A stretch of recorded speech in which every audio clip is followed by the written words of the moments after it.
We also would like really to hear from you regarding your priority and how the World Bank can help, can support as a partner to Ghana. Mama abe training ti Dumsor na ababiem, but answer na you be hear video no. Mr. Ross says I won't subscribe and make sure so subscribe and then turn on notification bell to get notified. Time be able to drop a video bia. The bomb there, na like it, share, na ma new episode and you be sure. Now video way Mama ebe kasaye ni nti Dumsor no ba bebrebe. Because of late I know say o experience it be say hey mama babiem Dumsor you experience Dumsor just say enye asem kuma obi a complain say adenti na Dumsor na babiem me can say cold stuff we esu those people that even sell ice block for tilapias omo nyina omo so adenya mama babiem. Now let me break this and brief it down for you, but this video, like I said, this video is sponsored by Pepper Plus, Pavi, and Plasmos, the fearsome 3. In fact, if you haven't heard of Pepper Plus, I recommend it for you for the general well-being, a boosting immune system. No, so you'll be over infections, maybe gonorrhea, syphilis, HIV. I recommend it for you. You take care, it cleans your system and make it purify. You'll be because trust me, when you take it, let me know, okay? And if you haven't, you try it out. Let's dive into the video. John Dramani Mahama, our current president, being elected and sworn in on the 7th of January 2025. Abba Bonten Abakasa Nienti Dumsor no Ababi. Ena ne krakran say the reason is because the Nanado government, NPP, that ruled us in a couple 8 years ago, debt be to honomo. Any debt ketwa almost $4.5 million. $4.5 million and yet sika ketwa. See so ECG for say set that price no anti-me. If that price is not being paid, then Ghana is going to face a very strategic light out Enyasem ketwa. So this one we are really begging and pleading for the public to be aware of this, so in case the light goes off they wouldn't feel betrayed or something. ECG so Ebekasai say will experience light in just for 5 hours in 24 hours. So 24 hours meaning we'll have a light out for a very whole 19 hours, and that's going to be very bad. A cold stuff for bread, ice block for bread, those people that manipulate with fridges, especially in bigger companies.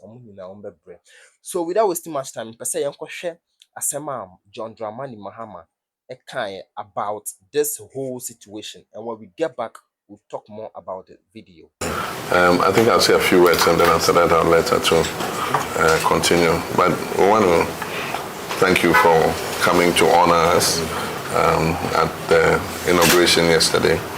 I think that it's been a success story for Ghana. This has been the 9th election that we have gone through successfully. There've always been anxiety anytime we're going into elections about election disputes and all that.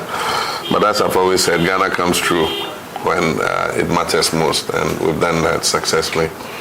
The transition has taken place. It's been smooth, it's been cordial, but there are a few surprises that have come up in respect of the energy sector, in respect of, some aspects of government's decisions and things over the last several years. But I think that Ghana has the human resources to be able to deal with the situation and turn things around as quickly as possible. I use the word we need a reset. We need to reset this country and put it back on track in terms of economic stability, in terms of governance, and to be able to create jobs for young people, empower women, and also eliminate poverty. So these are some of the priority things we have. And to be able to do this, we must increase investment, we must open Ghana for business again, like I said, and create an atmosphere where people see Ghana as the favored destination for doing business. We used to top on the ease of doing business on the World Bank charts for many years. Unfortunately, we have slid back a bit. I know you've changed the criteria for the ease of doing business, but I think that whatever the criteria is, we must work to make sure that Ghana becomes the favored place for investment. I mean, when I was president the last time, we had easily attracted about $3.3 billion in foreign direct investment every year consistently for the 4 years that I was in office.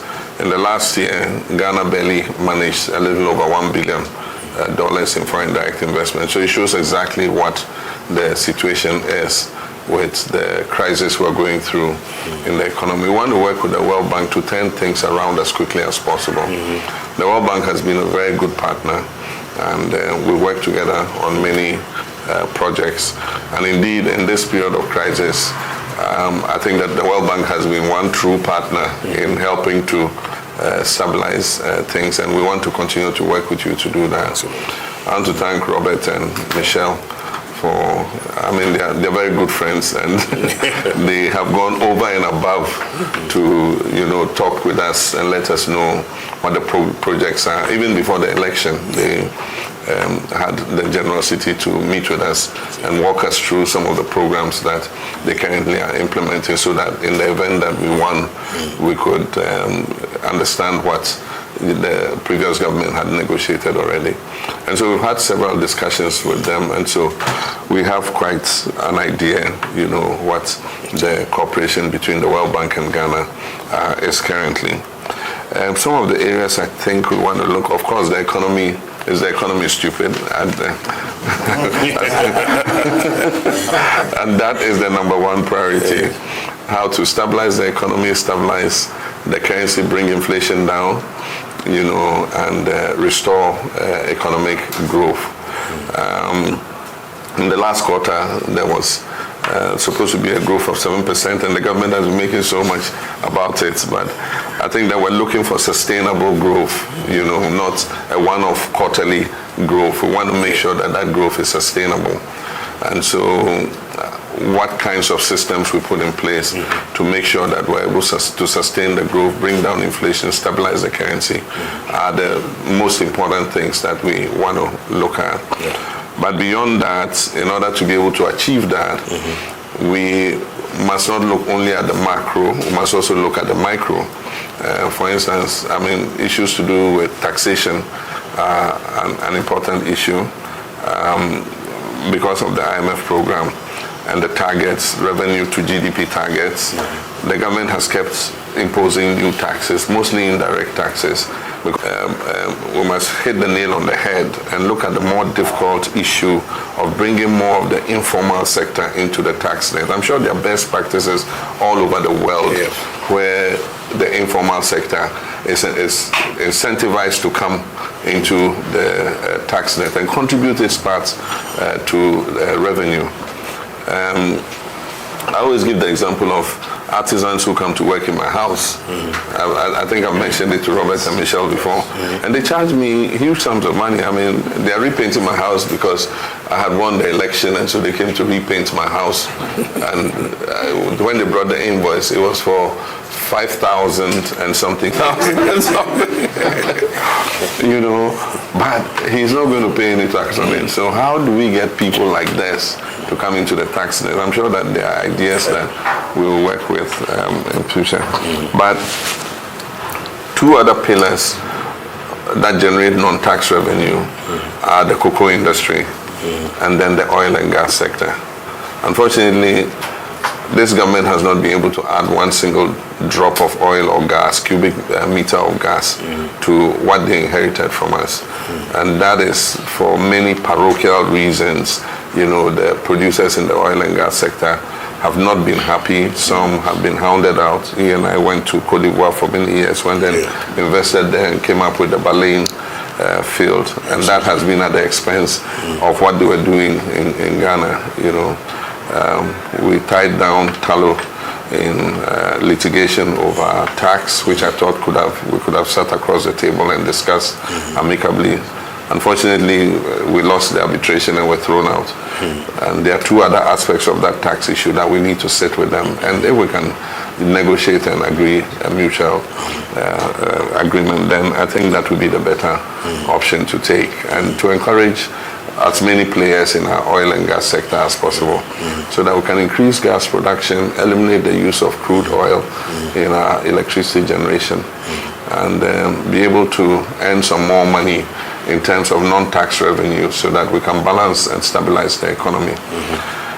The cocoa sector was doing very well. Unfortunately, I think the new management that was put in by this government has not been as good, and so we've seen a collapse in cocoa production. Part of it is due to climate change, but part of it is also that the farmers do not receive a fair price for their product, because if the farmers receive a fair price and they have a good income flow from cocoa, they're not going to sell their cocoa farm to somebody to come and cut down the trees and exploit and explore for gold. So those are all things we want to see, what reforms we bring into the cocoa sector to cut the size of this humongous state enterprise called Cocoa Board that spends 3.4 billion CDs on itself every year, and the farmers go home empty-handed. And so working together with the World Bank, this is something that we want to look at.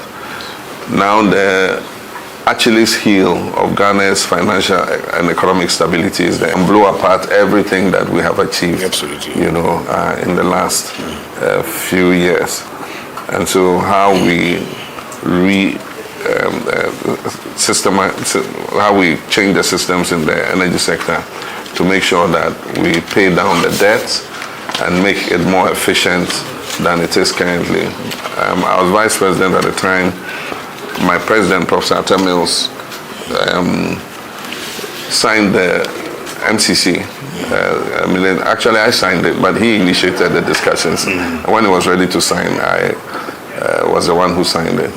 And it was meant to improve and make Ghana the most efficient producer of electricity in Africa and become a major hub for electricity exports.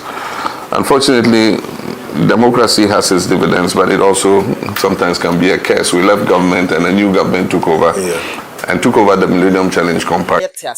John Mahama, John Dramani Mahama, Okase, Abaina, or Wasono.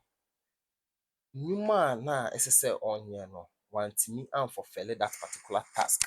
Sisiano, sa bed in Nina bedan so. Or also, or check Ghana for say Mumbom Paye.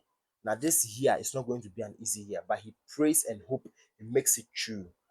And now Odyssey World Bank for him say if they could loan him some amount of money to clear all the debt, because citizens and other people from civilians and other country people that want to start business in Ghana can't start all because of these taxes our previous party or government implemented.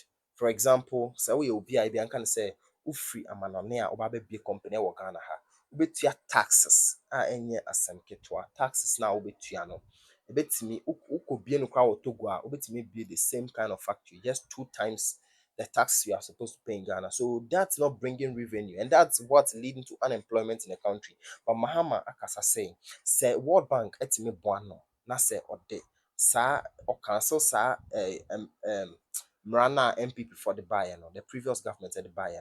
It will enable foreigners to build more companies in the country for the youths to get work, and that means we'll no more be fixing ourselves in illegal mining and whole sort of stuff that are not supposed to be, done in the community. Intino mama ekasa bebre. Wadrin trend saying my comment section below. So say we new one, make sure so be subscribe. Let jai na like it. One share so I'll be to share ama obusu and forward down for ompena mamunya bi hwe mamu hu ne ekoso media no so. Madam I say, hope to see you in my next video. Goodbye.